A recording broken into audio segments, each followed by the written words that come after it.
Today on RPG's Uncovered Tutorials, Locus, a personal horror mystery TTRPG by Cobblepath Games. Locus core mechanics. The attributes. Locus defines your character through their negative qualities, as opposed to physical and/or mental limits.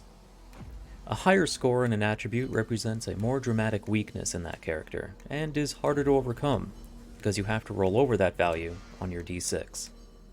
The 8 attributes are: frailty, the physical bulk and strength of a character; clumsiness, dexterity and speed; carelessness, your situational awareness; impatience, your self-control or lack thereof; cowardice, the ability to function in the face of one's fears; ignorance, one's education and reasoning; repulsion, their social skills; and temper, the ability to keep cool under stress.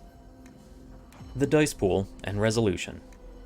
All checks are made with a dice pool of 3d6. When undertaking an action, you will decide which attribute best relates to your action, which will set the target number that you need to roll above. The difficulty of the action, determined by the GM, determines which die result you ultimately compare to the target number. An easy check uses the highest result of the 3d6 rolled. A medium difficulty uses the middle result, and a hard check uses the lowest result. Remember, you have to roll above the attribute value for the check to succeed. No meets it beats it. The results. Failing forward. Even on a failed check, Locus recommends the action ultimately succeed, but with a price. Sometimes, however, the action may be too difficult to accomplish with a failed roll, and risking continued attempts would be a considered and suspenseful decision for the cast to make. Critical successes. If you roll all 6s on your 3d6 roll, you score a critical success. This restores 3 willpower to your character and allows you to discard a non-haunt suit card from your hand. The use of playing cards in this game, their suits, how to draw and discard cards, will be covered in a separate tutorial. Contested checks.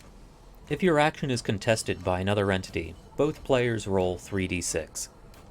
Compare the results to the chosen attribute and tally up points for each die to exceed that target number.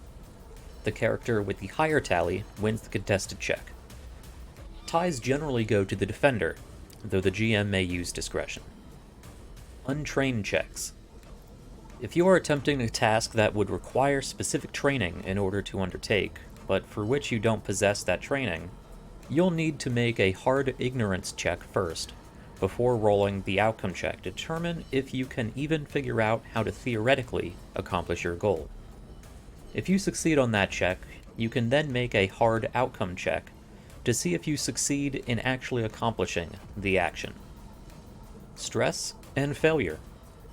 Failing a roll, among other things, prompts a stress test. Roll 3d6 as a medium difficulty check and compare it to the appropriate attribute. If you succeed, your stress level stays the same. If you fail, your stress level increases.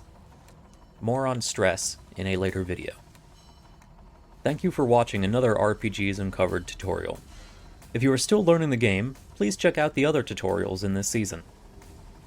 If you would like to see a fun example of gameplay, please check out the Demo Play mini-series for Locus, Iron, Coke, and Conscience. And if you found this tutorial helpful, please help support the channel by liking, subscribing, and sharing.